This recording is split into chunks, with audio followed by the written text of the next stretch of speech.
You know, the electricity that powers our lives, it just feels simple, right? Universal. But what if I told you that over a century ago, a vicious battle was fought over the very nature of that power? A hidden war between two brilliant inventors that literally decided how our entire world would be wired. So, yeah, let's dive right into it. And it all starts with a simple little puzzle from everyday life. Have you ever wondered about this? Why can you plug your lamp straight into the wall, no problem, but your phone or your laptop needs that bulky adapter in between? The answer isn't just about modern gadgets, it's actually an echo of a huge historic fight. So, the secret, it's all because there are two, fundamentally different types of electrical current. These were the contenders in this great debate. And to really get the war, you gotta understand the weapons first. Right. First up, we've got alternating current, or AC. Now, don't think of it as a steady stream. Instead, imagine it like a pulse, a wave that flows one way, then reverses, then goes back again, over and over, 60 times every single second. That is the power that's coming out of your wall sockets. And its rival? That's direct current, or DC. And yeah, it's pretty much exactly what it sounds like. The charge just flows in one single, constant direction. Like a steady river, always moving forward. This is the kind of power your batteries use, and it's what all your sensitive electronics absolutely love. Okay, so this table really lays out the core differences, the stuff that fueled this whole conflict. But I want you to look at one thing in particular. Voltage conversion. See that? AC voltage can be changed, stepped up or down, super easily with a simple device called a transformer. DC? Way more complicated, way less efficient. Remember that. This one little technical detail, it's the key to the entire story. But look, this wasn't just some boring technical debate about circuits and wires. Oh no, this was a deeply personal, high-stakes battle between two of the greatest minds of their time. So let's meet the men behind the currents.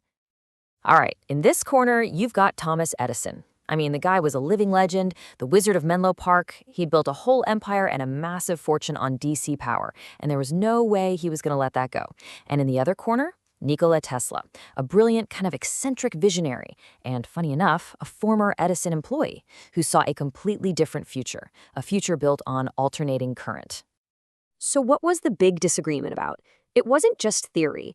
It was about a huge practical problem. How do you get the electricity from the power plant all the way to people's homes and factories, miles and miles away? And this was Edison's Achilles heel. His DC system was just terrible over long distances. I mean, power stations could only send electricity about 1 mile before most of the energy just fizzled out. Think about that. To power a whole city, you'd need a noisy power plant on practically every street corner. It just wasn't going to work on a large scale. But Tesla's AC, well, it had this incredibly elegant solution. Remember those transformers we talked about? You could use one to step up the voltage to super high levels, send that power hundreds of miles with barely any energy loss, and then, get this, use another transformer at the other end to step it down to safe levels for your house. It was a total game changer. Edison wasn't stupid. He saw the writing on the wall. He knew Tesla's system was better, and it was a direct threat to his entire DC monopoly. So, since he couldn't win on the technical facts, he decided to fight a different kind of war. A war for public opinion, one based entirely on fear. He launched this ruthless propaganda campaign, putting out pamphlets with titles just like this one. The goal was super simple: make everyone believe that alternating current wasn't just an alternative, it was a killer. And the tactics he used, honestly, they were genuinely shocking. Edison and his guys started publicly electrocuting stray animals with AC power, just to prove how dangerous it was. He even secretly pushed New York to use an AC-powered electric chair for executions, just so he could forever link AC with death in people's minds. They even came up with a horrible term for it, to be Westinghoused. But, despite this absolutely gruesome smear campaign, in the end, technology and economics won out. The advantages of AC, its efficiency, its ability to scale, were just too big to be stopped by fear. It really came down to two major events that sealed the deal for AC. First, in 1893, Tesla and his partner, George Westinghouse, they won the contract to light up the massive Chicago World's Fair. And it was this dazzling, totally safe spectacle that showed millions of people that AC worked. And then came the knockout blow. In 1896, they harnessed the incredible power of Niagara Falls and used AC to send that electricity all the way to Buffalo, New York. That was it. The war was pretty much over. So, AC won. End of story, right? Well, not exactly. Here's the really fascinating part. Today, that war of the currents is ancient history. In our modern world, these two old rivals aren't fighting anymore. In fact, they work together as essential partners. Here's probably the best way to think about it. Think of AC as the interstate highway system for electricity.